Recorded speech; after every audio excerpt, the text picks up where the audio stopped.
పట్టిందమ్మా నిద్ర? బాగా నిద్ర పట్టిందా?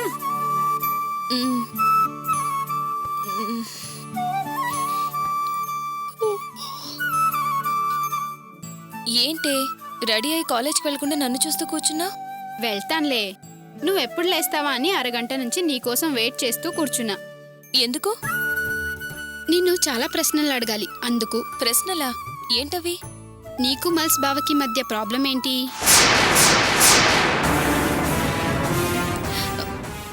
ప్రాబ్లమా? మా మధ్య అవేమీ లేవే. నేను ఆయన్ని ఎయిర్పోర్ట్లోనే కదా దించొచ్చాను. ఇంకా ప్రాబ్లం ఏంటి? అది నువ్వు అందరికీ చెప్పే కథ. ఆ కథ అందరూ నమ్మొచ్చు, కానీ నేను నమ్మను. కథేంటి, నమ్మకపోవడం ఏంటి? కావ్య, నా దగ్గర నటించకు. మనం అక్క చెల్లెలమే కావచ్చు, నువ్వు నాకన్నా ముందు పుట్టుండొచ్చు, కానీ మనం ఎప్పుడు ఫ్రెండ్స్ లాగే కలిసి పెరిగాం. పెళ్లికి ముందు ప్రతి విషయం నువ్వు నాతో షేర్ చేసుకునేదానివి. ఇప్పుడెందుకు నాతో చెప్పడానికి వెనకాడుతున్నావు? భయపడి నీలో ఎందుకు నువ్వే దాచుకుంటున్నావు? నీకు పెళ్ళైపోగానే నేనంత కాందాన్నైపోయానా? ఏంటే ఏదేదో ఊహించుకుని రెచ్చిపోతున్నావు? చూడు కావ్య, రెచ్చిపోవడం కాదు, పిచ్చి పట్టడం కాదు. రాత్రి నుండి నేను నిన్ను గమనిస్తూనే ఉన్నాను. నువ్వింట్లోకి అడుగుపెట్టిన దగ్గర నుంచి తడబడుతూ ఏదో దాచే ప్రయత్నం చేస్తుండడం నేను గమనించాను. రాత్రి కూడా నువ్వు సరిగా నిద్రపోలేదు. ఏదో భయం నీలో ఉంది. దేని గురించో దిగులు పడుతున్నావు. రాత్రంతా అటు ఇటు మసులుతూనే ఉన్నావు, కలవరిస్తున్నావు. చాలాసేపు నిద్ర కూడా పోలేదు. కనుకే నువ్వు ఇప్పటిదాకా పడుకున్నావు, అవునా? కావ్య, దయచేసి నీ మనసులో ఏదో బాధ పెట్టుకొని నా దగ్గర దాచాలని చూడకు. అసలు జరిగిందేంటో చెప్పవే. నువ్వు మనసులోనే ఉంచుకొని నీలో నువ్వు కుమిలిపోవడం కన్నా అయిన వాళ్ళ దగ్గర బయటపడి చెప్పుకుంటే మనసు కాస్త తేలిక పడుతుంది. ఇంకొకరికి చెప్పుకోవడం వల్ల నీ ఆలోచనలకి తట్టని మార్గం ఏదైనా ఎదుటి వాళ్ళ నుంచి రావచ్చు. నీ సమస్యకి పరిష్కారం దొరకొచ్చు. ఇంకా ఆలోచిస్తున్నావంటే నువ్వు నా దగ్గర ఏం చెప్పదలుచుకోలేదన్నమాట. నీకు నేను చిన్నపిల్లలా కనిపిస్తున్నాను. ఎందుకంటే నాకు పెళ్లి కాలేదు కాబట్టి, అంతేనా? లేకపోతే నా ప్రాబ్లం గురించి అడగడానికి ఇదెవరు, దీనికి అర్హత ఉంది అనే అభిప్రాయం ఏమన్నా ఉందా? నీ మనసులో అలాంటి ఏదైనా ఆలోచన ఉంటే చెప్పొద్దులేమ్మా. చెల్లిగా బాధ పంచుకొని కాస్త నీకు సహాయం చేద్దామని ఆశపడ్డాను. సర్లే, వస్తా. ప్రియా, ఆగు. నా మనసులో బాధ ఉందని నేను దిగులు పడుతున్నట్టు నువ్వు కనిపెట్టావు. నేను ఎవరికి చెప్పుకోవాలో, ఎలా చెప్పుకోవాలో తెలియని పరిస్థితుల్లో ఉన్నాను. ఎవరు ఎలా అర్థం చేసుకుంటారో, నన్ను ఎవరేమనుకుంటారో నాకు అర్థం కావడం లేదు. అందుకే ఎవరికి చెప్పలేక నేను మనసులోనే దాచుకున్నాను.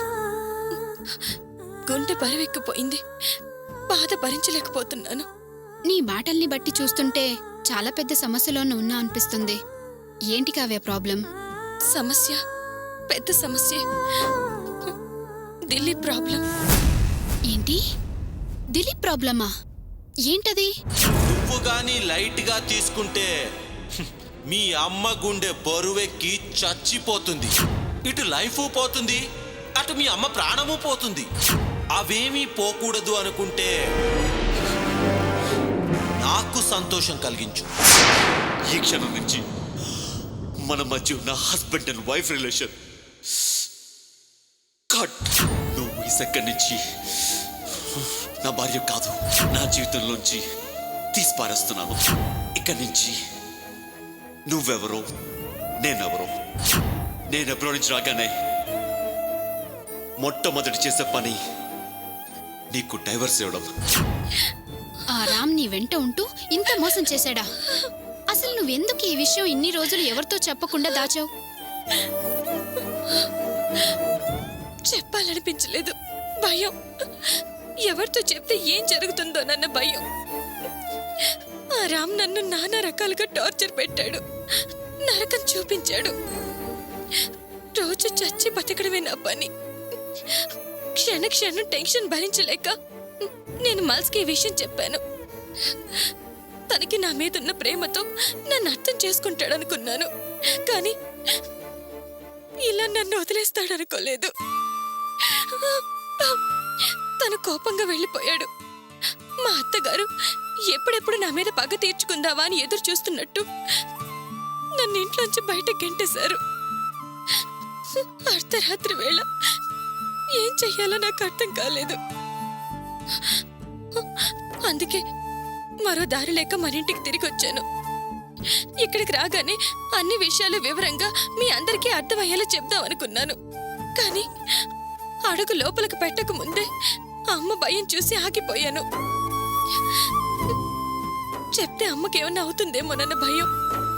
ఇదంతా జరిగి నేను ఇక్కడికి వచ్చానని తెలిస్తే అమ్మ తట్టుకోగలదా? అందుకే రాత్రి అలా నటించాల్సి వచ్చింది. నేను చేసింది తప్పంటావా ప్రియా? తప్పే, ఖచ్చితంగా నువ్వు చేసింది తప్పే. ఏంటి ప్రియా అలా అంటున్నావు? అంటే జరిగిందంతా నాన్నకు చెప్పమంటావా? చెచే, నేననేది అది కాదు. దిలీప్ విషయం నువ్వు ముందే మల్స్ బావతో చెప్పుండాల్సింది.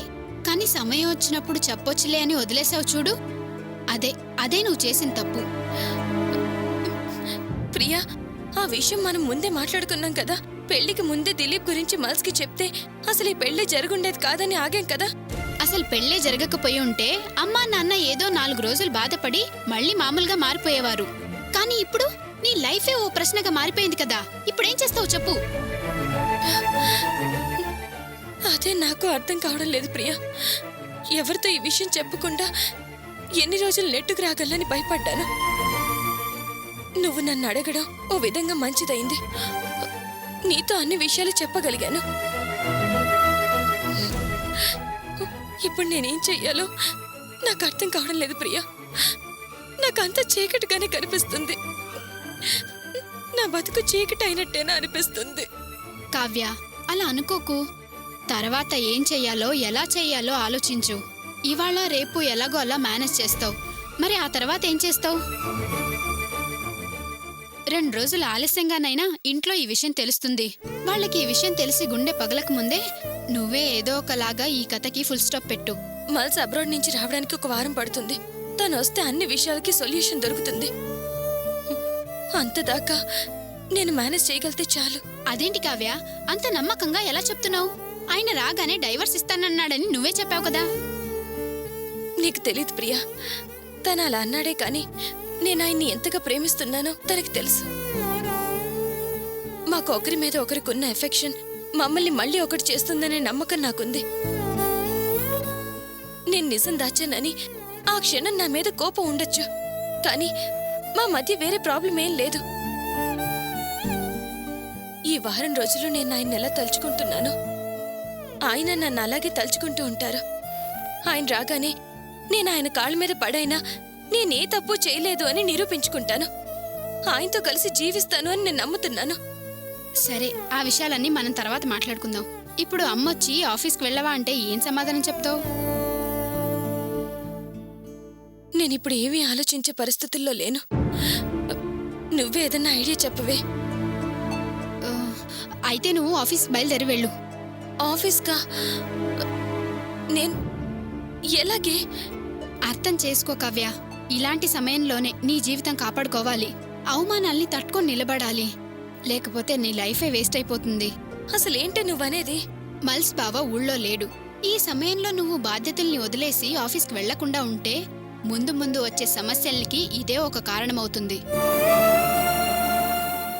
రేపు ఫారెన్ నుంచి తిరిగొచ్చి ఏం కావ్య, నేనేదో ఆవేశంలో అన్నానే అనుకో, నువ్వు ఆఫీస్కి వెళ్లడం మానేసి ఇంట్లోనే కూర్చుంటావా? బిజినెస్ చూసుకోవాల్సిన బాధ్యత నీకు లేదా అని అడిగితే నువ్వేం సమాధానం చెప్తావు? అందుకే నువ్వు వెంటనే ఆఫీస్కి బయలుదేరి వెళ్ళు. ఆయన కోపం తగ్గడానికి ఓ అవకాశం ఇచ్చిందాను అవుతావు. అర్థమైందా? సరే, నా కాలేజ్కి టైం అయింది, నేను వెళ్తాను. అలాగే ప్రియా, జాగ్రత్త.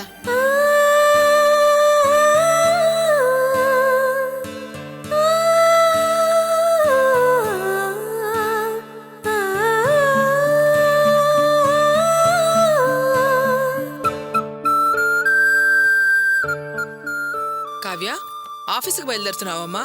అవునమ్మా. రమ్య నీ గురించి ఒకటే కలవరిస్తోందమ్మా. కావ్య అత్తయ్య వచ్చింది కదా, నన్ను కలవలేదేమిటి అని. అత్తయ్య వచ్చినప్పుడు నువ్వు నిద్రపోతున్నావు, ఇప్పుడేమో అత్తయ్య నిద్రపోతోంది. నువ్వు స్కూల్ నుంచి వచ్చాక కలుస్తుందిలే అని చెప్పాను. ఆ కావ్య, నీకోసం కార్ వస్తుంది కదా, నేను నీతో పాటు వచ్చి మా ఆఫీస్ దగ్గర దిగిపోతాను. ఏం కావ్య, ఏంటి మాట్లాడావు? వదినా, మీరు ఆటోలో వెళ్ళిపోండి. ఏ, మేం మీ కార్ ఎక్కకూడదా? మనసు అలా కూడా రూల్స్ పాస్ చేశాడా? అలా అని కాదు వదినా, నా కోసం కార్ రావడం లేదు. నేను ఆటోలోనే వెళ్తున్నాను వదినా. అదేంటి కావ్య, నువ్వు కంపెనీ జిఎంవి, ఎండి గారి భార్యవి, నీ కార్ రాకపోవడం ఏంటి?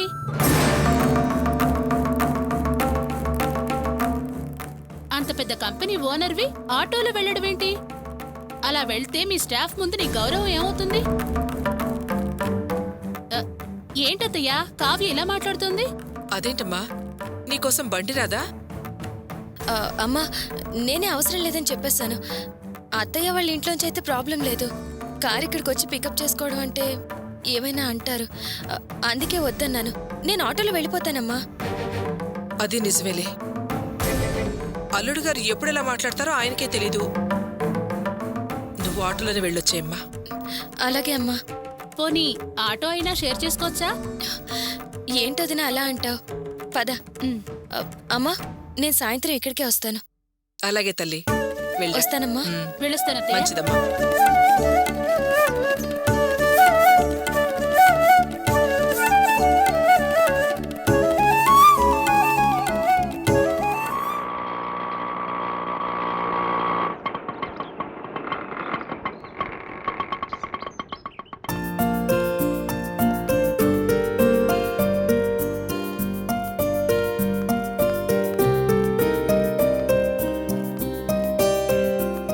అన్నా, దాసన్న ఎక్కడున్నారు?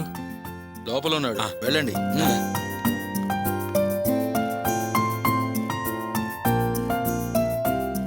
నమస్తే అన్నా. నమస్తే సార్. రాగోపిరా.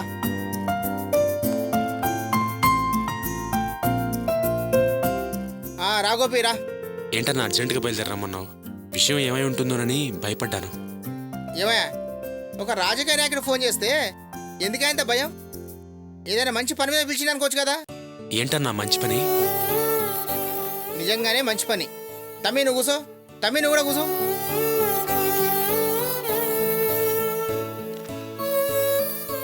అన్నా, మా తమ్ముడి గవర్నమెంట్ ఉద్యోగం పని ఏమైందన్నా? వాడికి వచ్చేస్తుందన్నా? విషయం అదే అయితే మాత్రం చాలా సంతోషం అన్నా. అయిపోయిందన్నా? బావా, నేను చెప్పలా? అన్న తలుచుకుంటే చేస్తాడరా, గవర్నమెంట్ ఉద్యోగం ఇప్పించేస్తాడు. ఏమన్నా వచ్చేసిందన్నా? జీతం ఎంతన్నా? ఎందుకే గోపి అంత తొందరపడతావు? మీ తమ్ముడికి ప్రస్తుతం నేను ఉద్యోగం ఏర్పాటు చేయలేకపోతున్నా. ఏంటన్నా అలా అంటున్నావు? ఏదో సంతోషకరమైన విషయం అన్నావు. అరే, నేను చెప్పేది నిజమయ్యా. మీ తమ్ముడికి ఉద్యోగం దొరకడం చాలా కష్టమన్నారు. పోనీ ఆ డబ్బైనా తిరిగి ఇచ్చి ఏర్పాటు చేయమన్నాను. దానికి వాళ్ళు సరే అన్నారు. ఆ డబ్బులు నిజంగా తిరిగి వస్తాయి సార్? అదే జరిగితే చాలా సంతోషం సార్. ఆ డబ్బులు తిరిగి వచ్చేస్తే వీడి సమస్యలన్నీ తీరిపోతాయి సార్. వీడి కష్టాల నుంచి బయటపడతాడు సార్. ఏంటే, తిరిగి డబ్బులు వస్తాయంటే నువ్వు సంతోషపడుతున్నావు, మరి గోపి ఏంటి అసలు సంతోషపడతలేడు? వీడి ఇంతే సార్, పొట్టి పిచ్చోడు. మీరు మాత్రం డబ్బులు ఏర్పాటు చేయండి సార్. బావా, నువ్వు ఆగరా. అన్నా, మళ్ళీ మళ్ళీ అడుగుతున్నానని తప్పుగా అనుకోవద్దు. నా తమ్ముడు వాసు ప్రస్తుతం ఓ ప్రైవేట్ జాబ్ చేస్తున్నాడు. జీతం చాలా తక్కువ. వాసుగాడి మామగారు బాగా డబ్బున్న మనిషి. వాళ్ళు బాగా ఆస్తిపరులు. జీతం తక్కువ ఉన్న ఉద్యోగం అయితే వాసుగాడికి వాళ్ళ ఇంట్లో మర్యాద ఉండదు. అదే కనుక గవర్నమెంట్ జాబ్ అయితే వాడికి పరువు మిగులుతుంది. అన్నా, ఎలాగైనా మా తమ్ముడికి గవర్నమెంట్ జాబ్ వచ్చేట్టుగా చూడన్నా. చూడు తమ్మి, రాజకీయ నాయకుల ఫవర్ ఎప్పుడూ ఒకేలాగా పనిచేయదు. అవకాశం ఉన్నప్పుడే దాన్ని ఉపయోగించుకోవాలి. అంతేగాని మనం కోరుకున్నప్పుడల్లా అవకాశాలు దొరకవు. అప్పుడు దొరికిన అవకాశాన్ని వాడు ఉపయోగించుకోలేదు. అసలు వాడు చేసిన పనికి డబ్బులు తిరిగి రావడమే పెద్ద అదృష్టం తమ్మి. ఆ డబ్బు కోసం నువ్వు ఎంత కష్టపడ్డావో నాకు తెలుసు. అందుకే ఉద్యోగం రాకపోయినా ఆ డబ్బులు తిరిగి వచ్చే ఏర్పాట్లు చేస్తున్నాను. ఒక వారం 10 రోజుల్లో ఆ పైసలు వచ్చేస్తాయి. ఈ వార్త నీకు చెప్దామని ఫోన్ చేసి పిలిపించిన. చాలా థ్యాంక్స్ సార్. ఎలాగోలాగ డబ్బులు తిరిగి వస్తున్నాయి. అదే చాలు. బావా నోరు మూస్తావా? అన్నా ప్లీజ్ అన్నా, మా తమ్ముడికి గవర్నమెంట్ ఉద్యోగం. దొరకదు గోపి, అది దొరికే ఛాన్సే లేదు. అందుకే డబ్బు కోసం ప్రయత్నం చేసిన. దానికి సంతోషించకుండా మళ్ళీ తమ్ముడి కోసం ఉద్యోగం అంటమైంది. వాడికి ఏం తక్కువ? డబ్బున్నోడికి అల్లుడయ్యాడు. ఆయనే మంచి బిజినెస్ పెట్టించిననుకో వాడి పొజిషనే మారిపోతుంది. మళ్ళీ అతని గురించి నువ్వు ఆలోచిస్తావేంది? మీరు చెప్పింది చాలా కరెక్ట్ సార్. రే బావా రారా వెళదాం. సార్ డబ్బులు ఎప్పట్లాగా వస్తాయి సార్? చెప్పాను కదయ్యా, ఒక నెల ఏర్పాటు చేస్తా.